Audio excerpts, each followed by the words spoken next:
Assalamualaikum warahmatullahi wabarakatuh. Perkenalkan, nama saya Dinda Fadilah. Saya merupakan mahasiswa Universitas Pancasakti Bekasi dengan NIM 2892170006. Pada kesempatan kali ini, saya akan jelaskan sedikit pertanyaan untuk ujian tengah semester mata kuliah digital bisnis dengan dosen pengampu Pak Muhammad Taufan Nugroho. Saya akan menjelaskan tentang revolusi industri, evolusi web, dan SWOT, Internet of Things. Langsung saja kita ke pembahasannya. Revolusi Industri 1.0. Revolusi industri yang pertama terjadi pada abad ke-18, ditandai dengan penemuan mesin uap yang digunakan untuk proses produksi barang. Saat itu, di Inggris, mesin uap digunakan sebagai alat tenun mekanis pertama yang dapat meningkatkan produktivitas industri tekstil. Peralatan kerja yang awalnya bergantung pada tenaga manusia dan hewan akhirnya digantikan dengan mesin tersebut. Selain itu, mesin uap digunakan pada bidang transportasi. Transportasi internasional pada masa itu adalah transportasi laut yang masih menggunakan tenaga angin. Namun, angin tidak dapat sepenuhnya diandalkan karena bisa jadi angin bertiup dari arah yang berlawanan atau bahkan tidak ada angin sama sekali. Penggunaan tenaga angin pada alat transportasi pun mulai berkurang semenjak James Watt menemukan mesin uap yang jauh lebih efisien dan murah dibandingkan mesin uap sebelumnya. Pada 1776, dengan mesin uap tersebut, kapal dapat berlayar selama 24 jam penuh jika mesin uap tetap didukung dengan kayu dan batu bara yang cukup. Revolusi industri memungkinkan bangsa Eropa mengirim kapal perang ke seluruh penjuru dunia dalam waktu yang jauh lebih singkat. Negara-negara imperialis di Eropa mulai menjajah kerajaan-kerajaan di Afrika dan Asia. Selain penjajah, terdapat dampak lain dari revolusi industri, yaitu pencemaran lingkungan akibat asap, mesin uap, dan limbah-limbah pabrik lainnya. Lalu kita masuk ke revolusi industri 2.0. Revolusi industri 2.0 terjadi di awal abad ke-20. Revolusi industri ini ditandai dengan penemuan tenaga listrik, tenaga otot yang saat itu sudah tergantikan oleh mesin uap. Perlahan mulai tergantikan lagi oleh tenaga listrik. Walaupun begitu, masih ada kendala yang menghambat proses produksi di pabrik, yaitu masalah transportasi. Di akhir 1800-an, mobil mulai diproduksi secara massal. Produksi massal ini tidak lantas membuat proses produksinya memakan waktu yang cepat, karena setiap mobil harus dirakit dari awal hingga akhir di titik yang sama oleh seorang perakit mobil. Artinya, untuk merakit banyak mobil, proses perakitan harus dilakukan oleh banyak orang yang merakit mobil dalam waktu yang bersamaan. Revolusi terjadi dengan terciptanya lini produksi yang menggunakan ban berjalan pada 1913. Hal ini mengakibatkan proses produksi berubah total, karena untuk menyelesaikan satu mobil tidak diperlukan satu orang untuk merakit dari awal hingga akhir. Para perakit mobil dilatih untuk menjadi spesialis yang mengurus satu bagian saja. Selain itu, para perakit mobil telah melakukan pekerjaannya dengan bantuan alat-alat yang menggunakan tenaga listrik yang jauh lebih mudah dan murah daripada tenaga uap. Revolusi industri kedua ini juga berdampak pada kondisi militer pada Perang Dunia II. Ribuan tank, pesawat, dan senjata diciptakan dari pabrik-pabrik yang menggunakan lini produksi dan ban berjalan. Hal ini terjadi karena adanya produksi massal. Perubahan dari masyarakat agraris menjadi masyarakat industri boleh dibilang menjadi komplit. Kita masuk ke revolusi industri 3.0. Setelah revolusi industri kedua, manusia masih berperan sangat penting dalam proses produksi berbagai macam jenis barang. Tetapi, setelah revolusi industri yang ketiga, manusia tidak lagi memegang peranan penting setelah revolusi ini. Abad industri pelan-pelan berakhir dan abad informasi dimulai. Jika revolusi pertama dipicu oleh mesin uap, revolusi kedua dipicu oleh ban berjalan dan listrik, revolusi ketiga ini dipicu oleh mesin yang dapat bergerak dan berpikir secara otomatis, yaitu komputer dan robot. Salah satu komputer pertama yang dikembangkan di era Perang Dunia II sebagai mesin untuk memecahkan kode buatan Nazi Jerman adalah komputer bernama Colossus. Komputer yang dapat diprogram tersebut merupakan mesin raksasa sebesar ruang tidur yang tidak memiliki RAM dan tidak menerima perintah dari manusia melalui keyboard. Komputer purba tersebut hanya menerima pemerintah melalui pita kertas yang membutuhkan daya listrik sangat besar, yaitu 8.500 watt. Namun, kemajuan teknologi komputer berkembang luar biasa pesat setelah Perang Dunia Kedua selesai. Penemuan semikonduktor, transistor, dan kemudian IC atau integrated chip membuat ukuran komputer semakin kecil, listrik yang dibutuhkan semakin sedikit, serta kemampuan berhitungnya semakin canggih. Mengecilnya ukuran membuat komputer bisa dipasang di mesin-mesin yang mengoperasikan lini produksi. Komputer pun mulai menggantikan banyak manusia sebagai operator dan pengendali lini produksi. Lalu yang terakhir, yang saat ini, revolusi yang akan berjalan itu revolusi industri 4.0. Nah, inilah revolusi industri yang saat ini sedang ramai diperbincangkan. Bahkan diangkat menjadi salah satu topik dalam debat Capres 2019. Industri 4.0 adalah tren di dunia industri yang menggabungkan teknologi otomatisasi dengan teknologi cyber. Istilah industri 4.0 berasal dari sebuah proyek dalam strategi teknologi yang canggih pemerintah Jerman yang mengutamakan komputerisasi pabrik. Pada industri 4.0, teknologi manufaktur sudah masuk pada tren otomatisasi dan pertukaran data. Hal tersebut mencakup sistem cyber fisik, Internet of Things, cloud computing, dan cognitive computing. Tren ini telah mengubah banyak bidang kehidupan manusia, termasuk ekonomi, dunia kerja, bahkan gaya hidup. Singkatnya, revolusi industri 4.0 menanamkan teknologi cerdas yang dapat terhubung dengan berbagai bidang kehidupan manusia. Banyak hal yang tak terpikirkan sebelumnya tiba-tiba muncul dan menjadi inovasi baru, serta membuka lahan bisnis yang sangat besar. Contoh terdekatnya munculnya transportasi dengan sistem ride sharing seperti Gojek, Grab. Kehadiran revolusi industri 4.0 memang menghadirkan usaha baru, lapangan kerja baru, dan profesi baru yang tak terpikirkan sebelumnya. Tidak dapat dipungkiri, berbagai aspek kehidupan manusia akan terus berubah seiring dengan revolusi dan perkembangan teknologi yang terjadi. Memang perubahan seringkali diiringi banyak dampak negatif dan menimbulkan masalah-masalah baru. Namun, perubahan juga selalu bisa membawa masyarakat ke arah yang lebih baik. Simpel ya, revolusi industri 4.0 bukanlah suatu kejadian yang menakutkan. Justru membuka peluang yang semakin luas bagi bangsa untuk berkontribusi terhadap perekonomian nasional. Setelah revolusi industri tadi, kita akan masuk ke evolusi web. Kelahiran website didorong oleh pergerakan generasi web sejak diperkenalkan web pada tahun 1990 oleh Tim Berners-Lee. Perbedaan utama dari setiap generasi adalah pada web 1.0 masih bersifat read-only, pada web 2.0 bergerak ke arah read-write, sedangkan pada web 3.0 mengembangkan hubungan manusia ke manusia, manusia ke mesin, dan mesin ke mesin. Kemudian mulai dikembangkan web 4.0. Web 4.0 disebut simbiosis web. Web 4.0 akan menjadi web read-write eksekusi konskuresi. Langsung saja kita ke pembahasan web 1.0. Web 1.0 merupakan teknologi web yang pertama kali digunakan dalam aplikasi World Wide Web atau WWW, atau ada yang menyebutnya Web 0.0 sebagai WWW itu sendiri yang banyak digunakan dalam situs web yang bersifat personal. Beberapa ciri atau karakteristik Web 1.0 adalah: pertama, merupakan halaman web yang statis atau hanya berfungsi untuk menampilkan. Kedua, halaman masih didesain sebagai HTML murni yang hanya memungkinkan orang untuk melihat tanpa ada interaksi.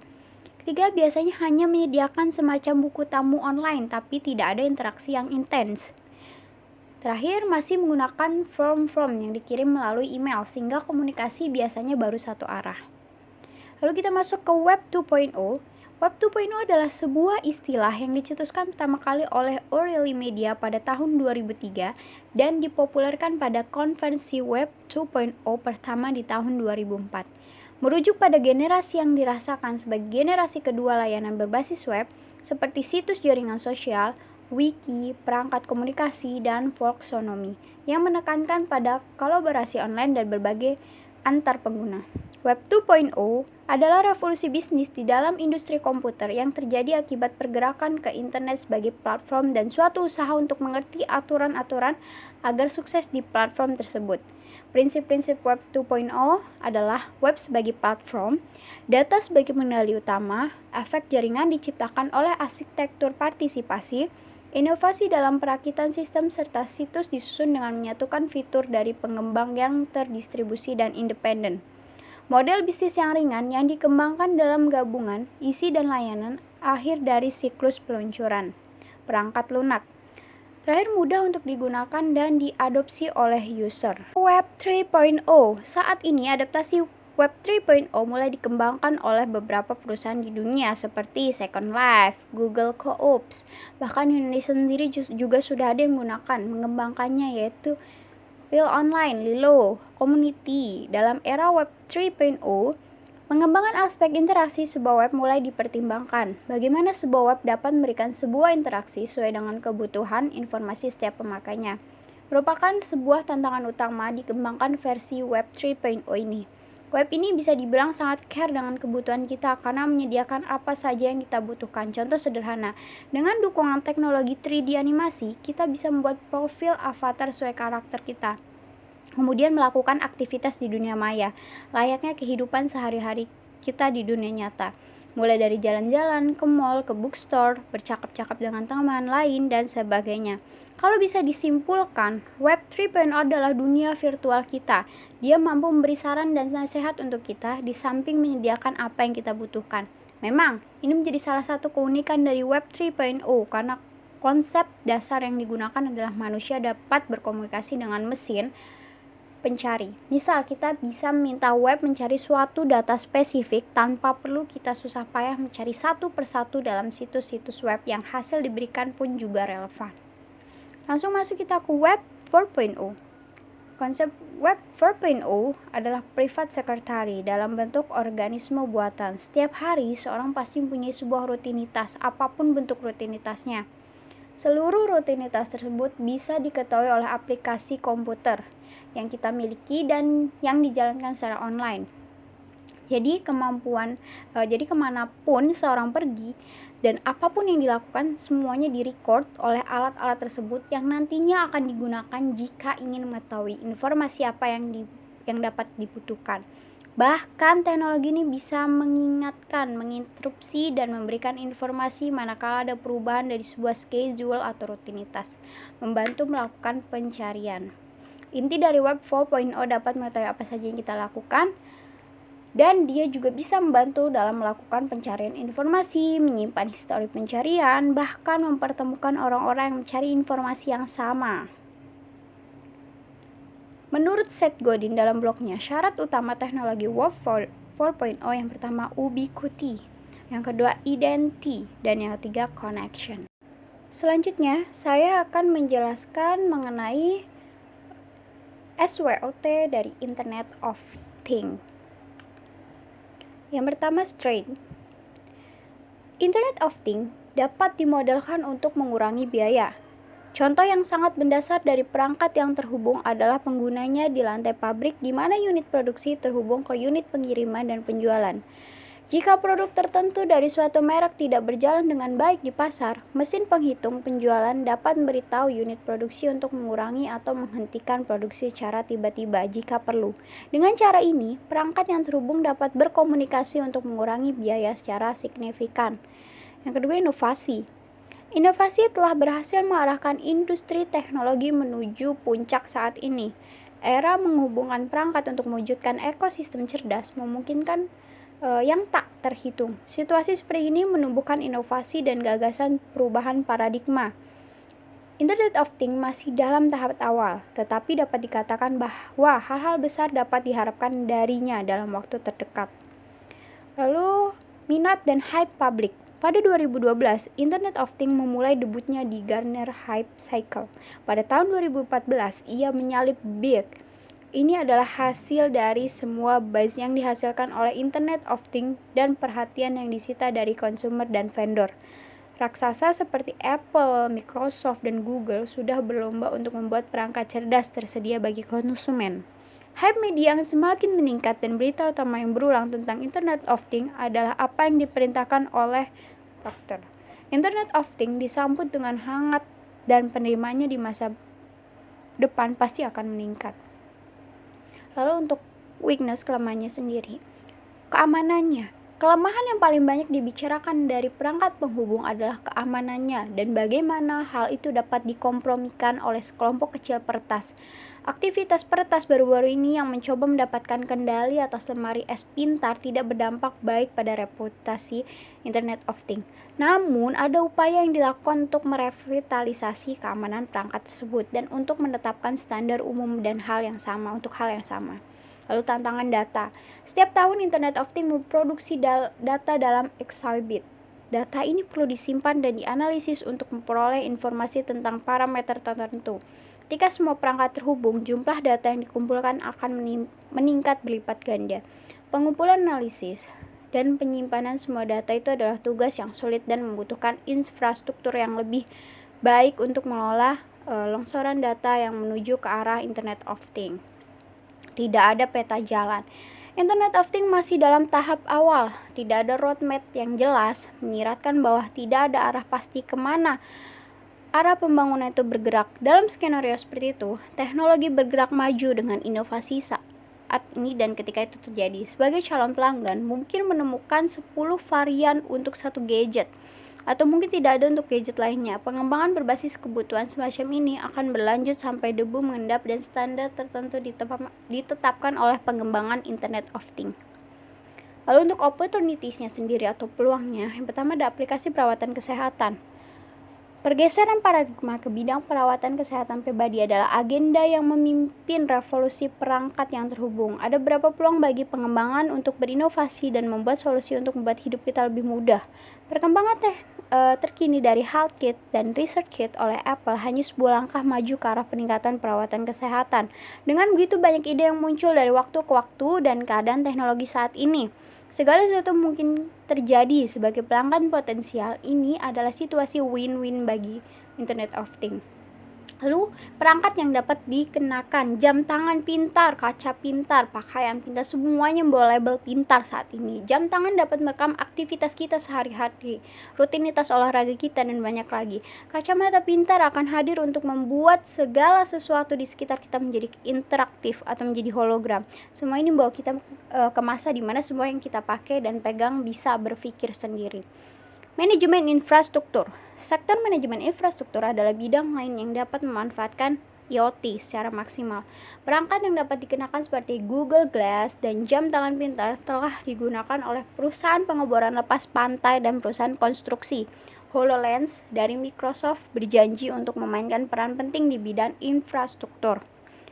Lalu, threat-nya atau ancamannya sendiri.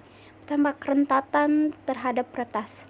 Ketika kita memikir tentang peretas, kita membayangkan orang-orang yang sangat cerdas bekerja tanpa lelah pada alien wars mereka untuk menghancurkan sebuah situs web. Sekarang, dengan perangkat yang terhubung dalam gambar, peretas ini akan dapat mengontrol bolam pintar, garasi, jam tangan, dan bahkan pakaian yang kita kenakan. Undangan terbuka kepada peretas untuk mencoba mengendalikan setiap perangkat di setiap merupakan ancaman serius bagi IoT dan menghalangi pengguna untuk beralih ke perangkat yang terhubung. Lalu tidak memenuhi harapan orang. Contoh klasik untuk membawa pulang poin ini adalah game konsol Watch Dogs.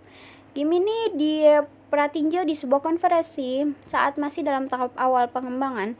Orang-orang menaruh harapan tinggi dengan mengharapkan game peretasan dunia terbuka, tapi apa yang dikirim tidak sesuai dengan harapan, menjadikan produk rata-rata.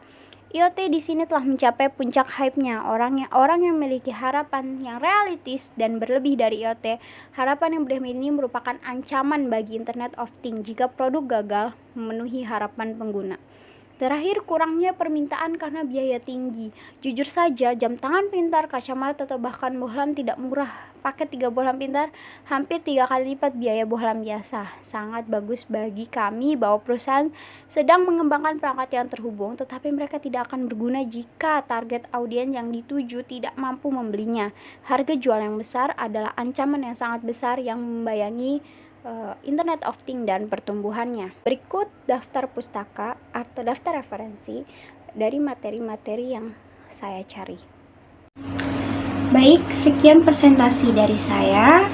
Kurang lebihnya saya mohon maaf. Semoga video ini dapat berguna bagi yang melihat dan menontonnya. Wassalamualaikum warahmatullahi wabarakatuh. Sampai jumpa di pertemuan lainnya. Terima kasih.